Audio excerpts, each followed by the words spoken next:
এবার যেন অনিক জানতে পেরে গেল বস্তির এই সন্তানটির আসল পরিচয়। সেই সঙ্গে বস্তির এই মহিলাটি যেন অনিকের কাছে হাত জোড় করে ক্ষমা চাইল নিজের ভুলের জন্য। শুধু তাই নয়, এই কাজের সঙ্গে কে কে জড়িত সমস্ত ঘটনাই যেন খুলে বলল অনিককে। এবার যেন অনিক নিজের সন্তানকে ফিরে পেয়ে আনন্দের খুশিতে লাফাতে লাগল। কিন্তু মেঘলার কাছে কিভাবে সন্তানটিকে নিয়ে আসবে এই নিয়েই যেন বিতর্কের মধ্যে পড়ে রয়েছে অনিক। অনিক কি তাহলে এবার এই সন্তানটিকে নিয়ে এসে মেঘলার কাছে নিজের সমস্ত দোষের দায়ভার থেকে মুক্তি হবে? অপরদিকে অনিক কিভাবে এই সন্তানটির আসল পরিচয় জানতে পারল এবং কিভাবে নিজের সন্তানকে নিজের কাছে ফিরে পেল, সমস্ত ঘটনাই জানাবো আপনাদেরকে আজকের এই ভিডিওর মাধ্যমে। ভিডিওটি শেষ পর্যন্ত দেখুন। নতুন বেশ কিছু চমক আসতে চলেছে গরিব ঘরের রাজপুত্র নাটকের ৪০ নং এপিসোডে। সো কথা না বাড়িয়ে চলে যাচ্ছি গল্পের মূল ভিডিওতে।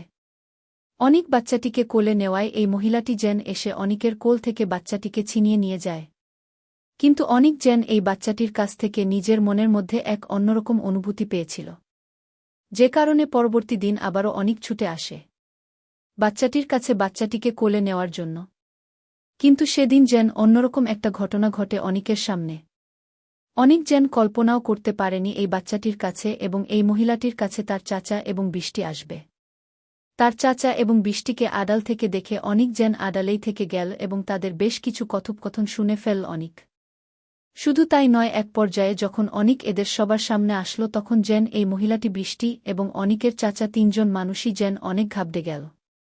তাদের সমস্ত সত্য যে অনিক জেনে গেছে এবং তাদেরকে পুলিশের মিউজিক আওতায় নিতে চেয়েছে। অনিক তখন যেন এই মহিলাটি অনিকের পায়ে পড়ে কান্নাকাটি শুরু করল এবং তাকে যেন পুলিশের না দেওয়া হয় এমন কিছু অনুরোধ করল এই মহিলাটি অনিকের কাছে। কিন্তু এই মহিলাটি বাচ্চাটিকে ঠিকই অনিকের কোলে ফিরিয়ে দিয়েছিল, কিন্তু সে তা দিতে গিয়ে অনেক দেরি করে ফেলেছে। মহিলাটি যে কারণে সন্তানকে এতদিন হারানোর দায়ে এদের সবাইকে আইনের আওতায় নিতে চেয়েছে অনিক।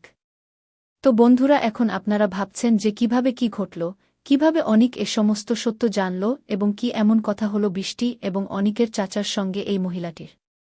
তো এ বিষয় নিয়ে আপনাদের জন্য আরেকটি নতুন ভিডিও আনব, যেখানে আপনারা A to Z সম্পূর্ণ জানতে পারবেন।